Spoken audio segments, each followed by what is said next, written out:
बिस्मिल्लाहिर्रहमानिर्रहीम। अस्सलाम वालेकुम वरहमतुल्लाहि वबरकातुहू।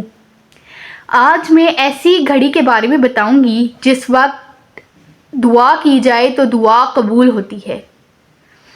वो घड़ी अजान के बाद की घड़ी है, यानी अजान के बाद जो भी दुआ मांगी जाए वो कबूल होती है। उसके लिए ये ज़रूरी है कि गौर व फिक्र से अजान सुनी जाए, अजान का जवाब दिया जाए और अजान के बाद दुआ मांगी जाए, हुज़ूर पाक सल्लल्लाहु अलैहि वसल्लम पर दुरूद व सलाम भेजा जाए और फिर अपनी हाजतें अल्लाह ताला से मांगो, अपनी हाजतें तलब करो तो वो दुआएं कबूल होती हैं।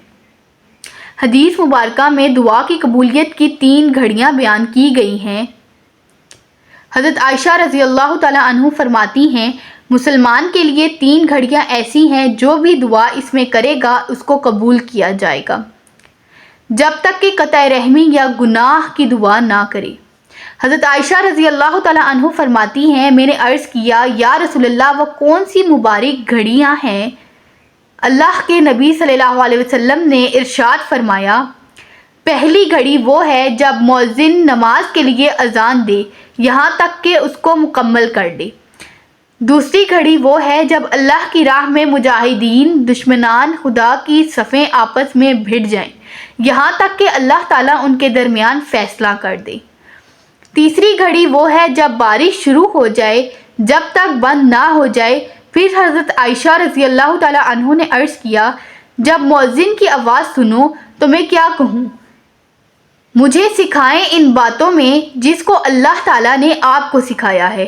अल्लाह के नबी सल्लल्लाहु अलैहि वसल्लम ने फरमाया, अजान का जवाब दो, जब अजान मुकम्मल हो जाए तो मुझ पर दुरूद व सलाम पढ़ो, उसके बाद अपनी हाजतें अल्लाह ताला से मांगो।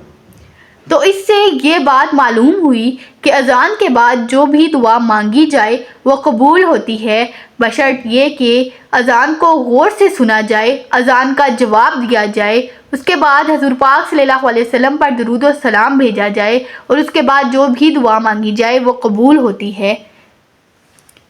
जज़ाकल्लाहु खैरन अहसनल जज़ाई फिद्दारैन। आप सबसे एक रिक्वेस्ट है कि आप मेरी वीडियोस देख तो लेते हैं मगर आप मेरा चैनल सब्सक्राइब नहीं करते, तो काइंडली अगर आपको मेरी वीडियोस पसंद आती हैं तो आप चैनल को सब्सक्राइब भी किया करें और कमेंट्स भी किया करें। शुक्रिया।